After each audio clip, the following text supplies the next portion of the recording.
kasing pangit ng itsura niya ang ugali niya.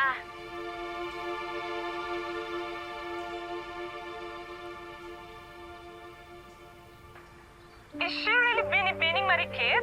Bakit ganyan ang itsura niya? Kaya pala kumukonti yung guest resort. Sige lang. Sige lang, Angela. Enjoy mo yung pagiging bratinela mo. Dadating din yung karma mo.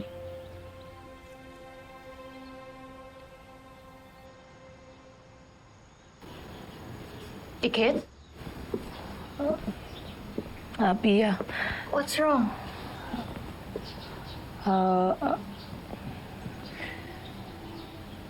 Wala. Naimbiyar na lang kasi ako kay Angela eh. Kasi parang pinapahiya niya ako palagi sa social media eh.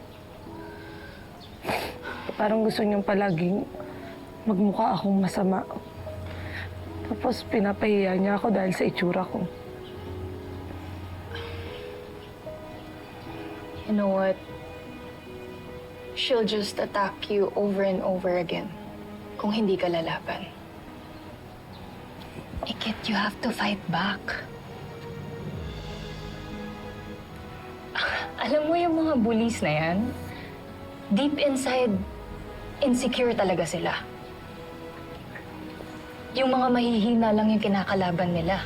Yun lang yung tinatarget nila kasi yun lang yung kaya nila. Napanood ko naman yung mga vlogs mo. At mukha ka namang quirky tsaka palaban doon. Alam ko kaya mong ipaglaban yung sarili mo. And I think you're just letting your looks make you feel weak and scared. Balik mo yung dating ikaw, Ikit. Kasi titigilan ka lang ng mga yan kapag alam nilang palaban ka. Kapag alam nila na hindi ka magpapatalo.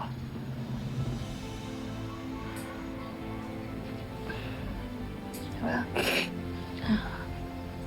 Pia, salamat ah. Kasi tama lahat ng sinabi mo eh. Tsaka talagang makakatulong yun sa akin, promise. You're welcome. Salamat, Pia. Tama na, huwag ka nang umiyak. Huwag ka mag-alala. Tutulungan kita. Paano? Lawyer ako.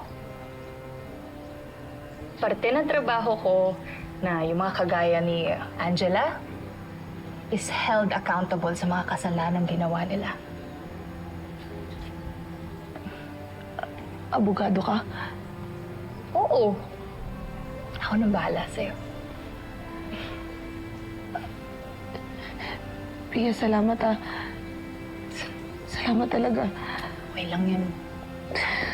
Salamat. Tama na, huwag ka nang umiyak. Sorry. Thank you.